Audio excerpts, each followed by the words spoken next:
తెలంగాణ రాష్ట్రంలో ఇందిరమ్మ ఇళ్ల విషయంలో తొలి ప్రాధాన్యత వారికే అంటూ రేవంత్ రెడ్డి ఒక అప్డేట్ ఇచ్చారండి. విషయం ఏంటంటే తెలంగాణలో ఇందిరమ్మ ఇళ్ల విషయంలో కొంచెం నిర్మాణం వేగవంతం రూపుదాల్చుకుంటుందనే విషయం అర్థమవుతా ఉంది. ఇక అసలు విషయానికి వెళ్తే అత్యంత నిరుపేదలకు ఇందిరమ్మ ఇళ్లలో తొలి ప్రాధాన్యం ఇస్తామని సీఎం రేవంత్ రెడ్డి అన్నారు.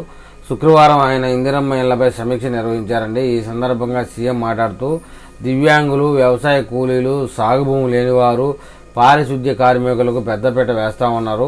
పూర్తి స్థాయి సిబ్బందితో గృహ నిర్మాణ శాఖ బలోపేతం చేస్తామని, లబ్ధిదారులు ఆసక్తి చూపితే అదనపు గదులు నిర్మాణానికి అనుమతి ఇస్తామని కూడా చెప్పారు. అంటే డబల్ బెడ్రూమ్ అనుమతి ఉన్నప్పటికీ లబ్ధిదారులు బడ్జెట్ వేసుకోగలిగితే మూడు గదుల నిర్మాణం కానీ అంతకు మించి కానీ ఏదైనా డిజైన్ మార్పుకి మేము అనుమతిస్తామని చెప్పేసి సీఎం రేవంత్ రెడ్డి అధికారులను ఉద్దేశించి చెప్పారండి.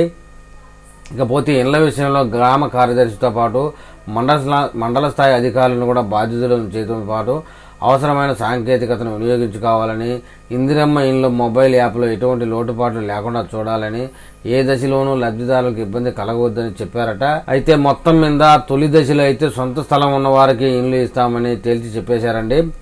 ఇందిరమ్మ ఇళ్ల మంజూరులో ముందు అత్యంత నిరుపేదలు, స్థలం ఉన్నవారు కేటగిరీగా తీసుకొని దివ్యాంగులు మరియు వ్యవసాయ కూలీలు, సాగు భూమి లేనివారు, పారిశుద్ధ్య కార్మికులు అలా మొదటి క్రమాన్ని ఎంచుకొని ఇవ్వాలా అని చెప్పేసి ప్రకటించారు. దీన్ని ఈ ప్రక్రియని కరెక్ట్గా అమలు చేయడం కోసం గ్రామ పంచాయతీ సెక్రటరీ మరియు మండల స్థాయి అధికారులను కూడా ఇందులో భాగస్వాములు చేస్తూ సాంకేతికతను ఉపయోగించి మొబైల్ యాప్ ద్వారా కూడా ఏ లోటుపాట్లు లేకుండా చేయాలని, పూర్తి సిబ్బందితో గృహ నిర్మాణ శాఖ బలోపేతం చేయాలని అధికారులను ఆదేశించినట్టు చెప్పారండి.